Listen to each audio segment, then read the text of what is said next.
So you are new to landscape photography and you want to take some amazing photos, but you're stuck on what settings to use. In this video, I'm going to talk you through some of the most common settings for landscape photography to get you started.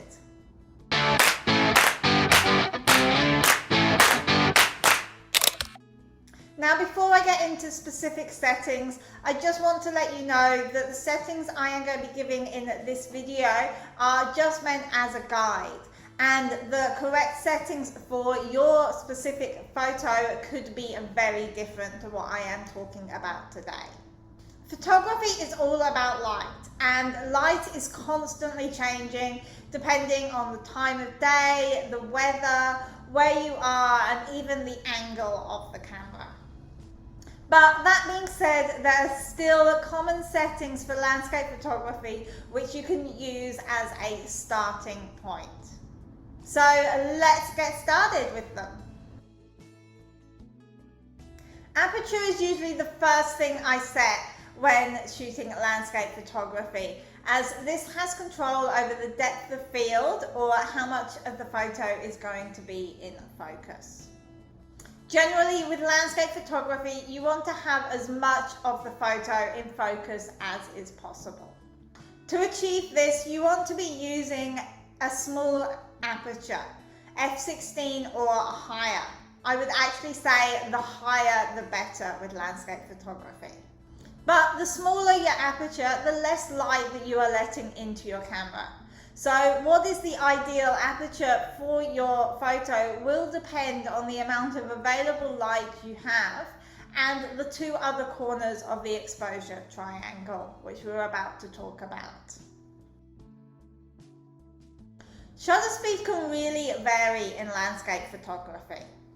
On a windy day, for example, you're going to want to freeze the movement of the trees.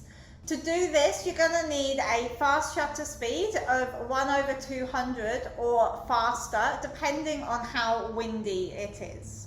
If it is not windy and there's no other movement in your scene, you can get away with a slower shutter speed, 1/60 to 1/200, for example. If you have a tripod, you can make that shutter speed slower again, basically as slow as you want. Most cameras will have a slowest shutter speed of around 30 seconds. Just remember that the longer your shutter is open for, the more light that is coming into the camera. So you want to make sure that your shutter speed is relevant to the light in your environment. The final part of the exposure triangle is the ISO. With landscape photography, I always set this last. I try to keep my ISO as low as possible. So in the middle of the day, it's usually on around 100 ISO. But as we're getting closer to sunrise or sunset, I may push the ISO up to around 1000. Of course, if I need a fast shutter speed to freeze movement in the middle of the day, then I may push my ISO higher than 100 so that I can keep my aperture nice and small. As we have already discussed with landscape photography, you want to have as much of the photo in focus as possible. So for your focus settings, I recommend using single shot focus and having a large focus area.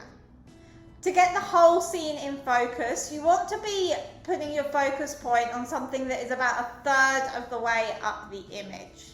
This is because focus works in a way that 1/3 of what's in front of the focus point will be sharp and 2/3 of what is behind the focus point will be sharp. Therefore, about 1/3 of the way up the image on a landscape photo will give you the best sharpness. Finally, white balance. I actually tend to leave my camera on auto white balance for landscape photography. I find that the camera is pretty good at getting the correct colors for the scene I'm in. And if those colors are slightly off, it's pretty easy to change them in post-production. But you can also use the cloudy or sunny white balance setting to get the correct colors in your photo.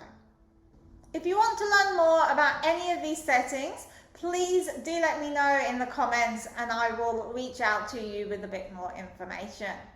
Thanks for watching and I'll see you again next week. Bye bye.